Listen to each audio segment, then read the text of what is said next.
안녕하세요. 소소한 일상의 아름다움을 발견하는 언니 스토리 맘입니다.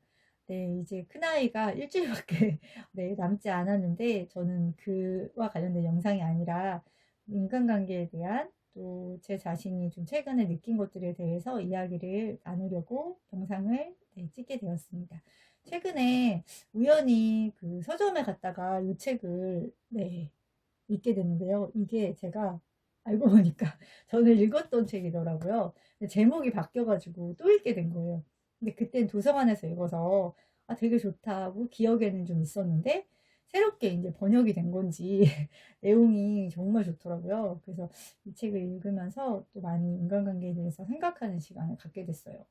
제목이 나를 소모하지 않는 이제 현명한 태도에 관하여인데, 이거는 거의 내향적이고 때로는 내성적인 사람들이 굉장히 장점도 많고 또 자기를 어떻게 관리하고 또 이들의 인제 그 탁월한 그런 면들에 대해서 나오는 건데요.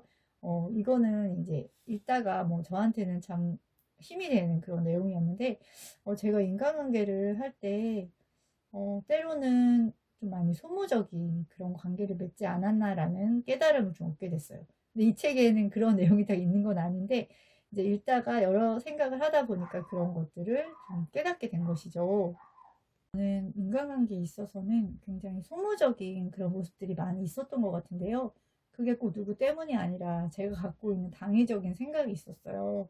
그러니까 제가 많이 성숙한 상태에서 정말 '선한 사람, 좋은 사람이 되고 싶다.'라는 거는 건강하겠지만, 저는 이제 성숙하기 이전부터 정말 어렸을 때부터 그 생각을 굉장히 많이 갖고 있고, 우리 집에서도 그런 것들이 굉장히 중요한 또 삶의 또 방향이기도 했고, 제가 종교적인 부분에 있어서도 어렸을 때부터 교회를 다녔기 때문에 그런 것도 은연중에 좀 영향을 많이 미쳤던 것 같습니다.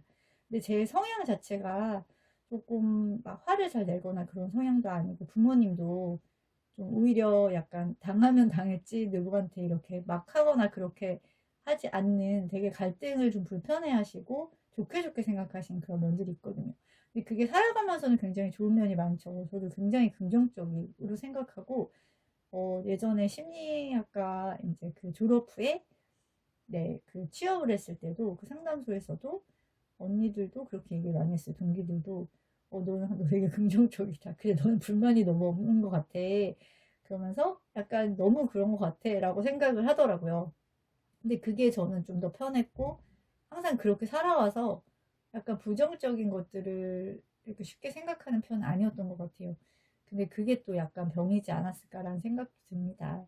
네. 인간관계에서 항상 좋은 사람이 되고자 하는 그런 게 있다 보니까 너무 누군가의 얘기를 너무 열심히 들어 주고, 또 정말 진심을 다해서 모든 에너지를 다 쏟아서 그 사람에게 마음이 가요. 그러다 보니까 제가 좀 지치고, 제가 감정적으로는 연결을 좀 잘 시키는 편이거든요.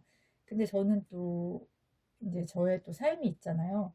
그러다 보니까 인제 중요한 거는 제 삶의 많은 시간들이 다른 사람을 위해서 쓰는 시간들이 굉장히 많아졌습니다. 그러니까 이게 균형이 좀 안 맞아질 때가 있는 거죠. 그러나 인제 제가 막 사람들을 많이 만나고 다니는 스타일은 아니다 보니까 개인 시간을 가질 수는 있는데, 때로는 인제 그게 굉장히 누군가에 의해서 많이 이렇게 침해되는 일들이 좀 많이 있다 보면 거기에서 오는 좀 지침과 소모적인 것들이 있었던 거죠. 근데 제가 그걸 좀 잘 받아주는 성향이었던 거예요. 그리고 때로는 그러고 나면은 제가 좀 보람도 느끼고 기쁨도 느끼고 막 그런 게 있기 때문에 약간 자석처럼 서로 끌어당기는 그런 것들이 있었던 것이죠. 그런 것들을 깨달으면서 쪼끔 인간관계에 대해서도 조금 하나씩 내려놓고 있는데, 일단은 '나를 좀 챙겨야겠다.'라는 생각을 해요. 근데 막 그게 뭐 이기적으로 나만 생각해야지 이런 쪽으로는 또 그거는 또 네 그런 가치로 가는 건 아니지만, 일단 '내가 좋고 내가 원하는 것, 내 감정에 좀 충실하자.' 그리고 내가 하고자 하는 것들이 있을 때 저는 이제 누군가가 쪼끔이라도 도움을 청하면 일단 다 내려놓고 그 사람한테 최선을 다하는 스타일이었거든요.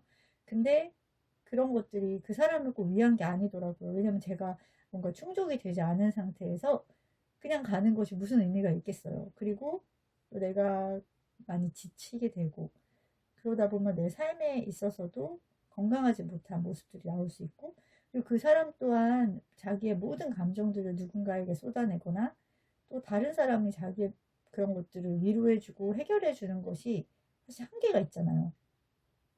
그리고 그 사람 또한 자기가 혼자 생각할 수 있는 시간이 있어야 된다는 거죠. 근데 굉장히 이제 의존적인 사람들은 의존의 대상을 막 찾아다니잖아요. 저도 찾다가 또 다른 사람을 찾다가 이렇게 하시는 거죠. 하는 거죠.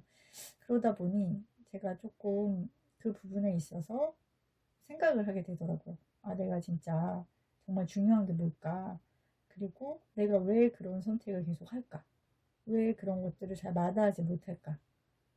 그렇게 생각을 하는 시간을 가졌습니다. 그래서 물론 저는 이제 적절한 선 같은 것들은 굉장히 좀 지키는 편이에요. 항상 조심하고.